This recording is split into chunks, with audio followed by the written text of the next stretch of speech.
Fala, apaixonáticos, apaixonáticas e demais cinespectadores. Então hoje vamos conversar sobre talvez a melhor minissérie disponível atualmente na Netflix. Meu nome é Pedro Santana e você está assistindo Abaixo da Crítica. Mas antes de começar esse vídeo, claro, não se esqueça, se você for um fã de cinema, de se inscrever aqui no canal e dar um joinha. Tenho certeza que você vai gostar bastante do conteúdo e é de graça. E claro, também se você não gostar do conteúdo, pode dar o dislike, o feedback é sempre muito bem-vindo. Então vamos lá ao vídeo. Bom, apaixonáticos, então hoje vamos conversar sobre Godless, a mais nova série de faroeste. Não é bem mais nova série, né, de 2017, mas enfim, uma minissérie de faroeste dirigida por Scott Frank, que estrela aqui Scoot McNairy, Michelle Docker, Jack O'Connell, Jeff Daniels e muitos outros atores e atrizes, acompanhando aí a história do Roy Good, um ex-bandido que agora está fugindo do seu antigo bando, liderado por Frank Griffin, que encontra aí refúgio, no caso o Roy Good, na fazenda da misteriosa Alice Fletcher. Começando então pela direção do Scott Frank, eu acho que ele faz um ótimo trabalho na ambientação de Godless. Claramente o Scott Frank tem uma compreensão bastante profunda aí dos filmes de faroeste clássicos, e aqui ele traz muitos elementos aí de várias épocas diferentes para fazer referências que constroem a ambientação de Godless, né? Tem coisa aqui desde Clint Eastwood até mesmo John Ford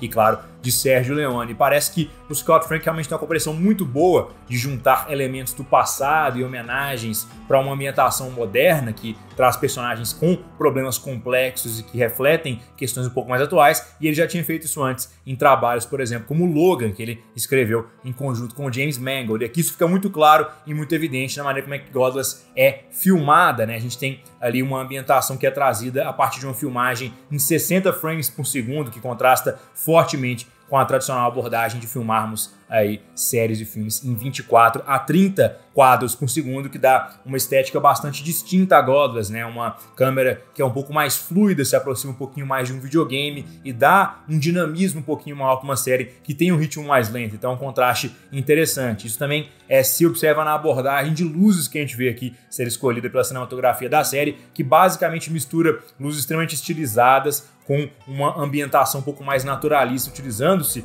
das fontes de luz ali presentes no cenário em si, o que nos dá várias situações onde os personagens são escondidos ou mistérios são revelados à medida que a escuridão da cena é aí agraciada por uma lanterna, por um raio, algo nesse sentido. Então a gente tem bastante desse jogo de luzes sendo utilizado ao longo dos episódios de Godless para trazer um senso maior de tensão, de mistério e de descoberta, e isso também é contrastado com grandes paisagens que são mostradas aí com uso de contraluz, silhuetas, questões nesse sentido. Então temos muitas técnicas diferentes de cinematografia que, em conjunto com essa filmagem em 60 frames por segundo, nos dão aí um contraste bem interessante, que é ainda coeso, trazendo uma verdadeira ambientação de faroeste clássica, mas dentro de um diálogo cinematográfico moderno, algo que eu achei bastante eficiente e agregou muito na experiência de Godless. Talvez só tenha um ponto negativo,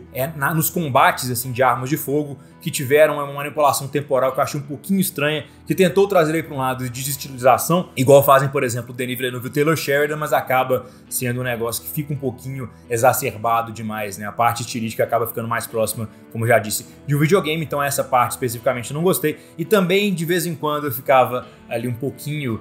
digamos, contrariado com a maneira como é que essa série traz os seus flashbacks, né? Geralmente eles são trazidos aí com uma dessaturação em torno dos personagens, deixando só o personagem em foco, aí com cores, digamos assim, dentro do cenário, algo que é efetivo nas primeiras vezes, mas acaba ficando um pouquinho dramatizado demais pela metade da série. Mesmo assim, os flashbacks em si funcionam muito bem, então essa escolha estilística não atrapalhou tanto, na minha opinião. Nas atuações temos vários destaques aqui. Eu gostei demais, por exemplo, do trabalho da Merritt Wever, não sei exatamente como é que se pronuncia o último nome dela, mas acho que ela faz um ótimo trabalho. A personagem dela, a Mary Agnes, é bastante complexa, ela tem aí elementos de modernidade contrastados com elementos clássicos aí do western. Então ela é uma mulher que é forte, é combativa, ela tem aí um instinto maternal muito presente, ao mesmo tempo ela é uma personagem que está lidando aí com mudanças e com observações distintas na sua sexualidade, algo que especialmente contrasta com a época em que Godless se passa, né, que é logo após a Guerra Civil Americana, então ainda dentro do século XIX,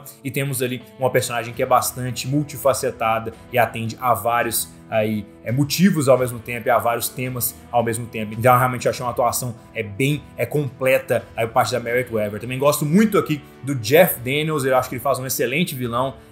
uma justaposição interessante você colocar o cara que fez o Lloyd do Debi Lloyd como sendo o vilão da sua série, mas eu acho que ele funciona bem demais aqui. É um personagem que tem grandes conflitos internos e é um personagem dos mais interessantes aqui de Godless, na medida que ele tem certeza que ele é o protagonista da história, ele age como se fosse um salvador, uma figura messiânica, mas acaba claramente se colocando no papel de vilão e mesmo assim você consegue ter alguma empatia pelo personagem dele na medida que ele está aí em uma missão, digamos, de resgatar os órfãos da Terra. Então, realmente, um papel bastante interessante. Também gosto muito do Jack O'Connell, adoro esse ator desde sempre, faz excelentes papéis também em filmes como Startup e também 71. E aqui ele traz um papel que é, ao mesmo tempo, contido e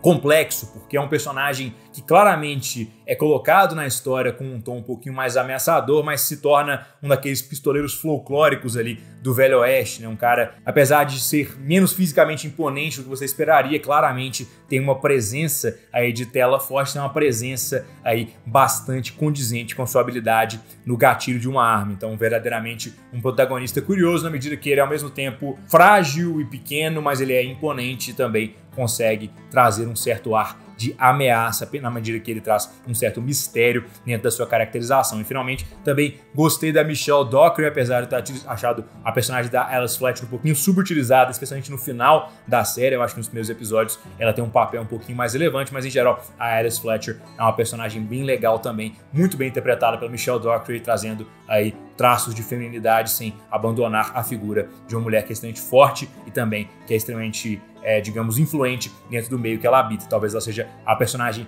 mais influente na região de La Belle, onde a história se passa. Eu não gostei tanto aqui do Scoot McNairy como o xerife. Eu acho que ele faz um papel que é um pouquinho redundante em alguns momentos, apesar dele ter aí uma função investigativa que é interessante para a série, que traz alguns dos flashbacks mais legais que a gente tem ao longo da narrativa, mas eu achei o personagem dele é um personagem um pouquinho redundante, ele traz um fio narrativo que não acrescenta tanto assim a história. Da mesma forma, o Scoot McNairy, ele se perde um pouquinho sem conseguir passar de uma primeira camada mais óbvia de atuação de um personagem que tem uma motivação bastante clara, mas que talvez não está acostumado a ficar fora da figura de protagonista da série, né? Claramente o Bill McNew, que é o personagem interpretado pelo Scoot McNairy, era para ser o protagonista em um western padrão e ele acaba não sendo, e por isso o ator fica um pouquinho perdido quanto ao seu papel dentro da narrativa, pelo menos essa é a visão que eu tive. No roteiro, eu acho que Godless tem na sua maior virtude a paciência, e ele realmente gasta bons episódios trazendo a história à tona, contextualizando os personagens, trazendo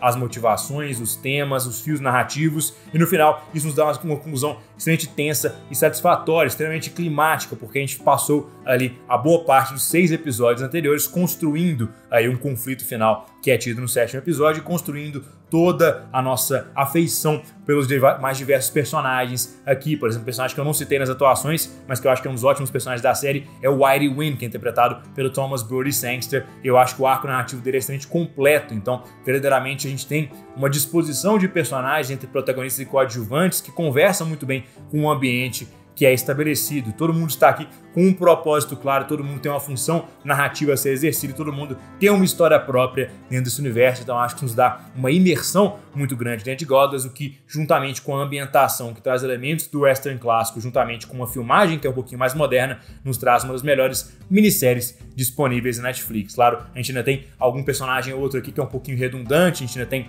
alguma coisa ou outra que eu não gosto estilisticamente, que eu até citei já na minha parte de direção, mas em geral, Godless é uma série de faroeste que vai agradar tanto a você que é fã de dramas históricos, quanto a você que é fã de faroeste. Então, Godless receberam nota 8.5 em 10, vale super a pena, é com certeza uma das melhores, se não a melhor minissérie disponível atualmente na Netflix. Então, se esse é espectador, gostar do vídeo, clique no marcador para se inscrever no canal, se tornem apaixonados ou apaixonados, querem fazer parte da crítica, claro, deixem aqui nos comentários o que vocês acharam de Godless, vocês gostaram, vocês não gostaram, tudo é sempre muito válido desse YouTube. Até a próxima.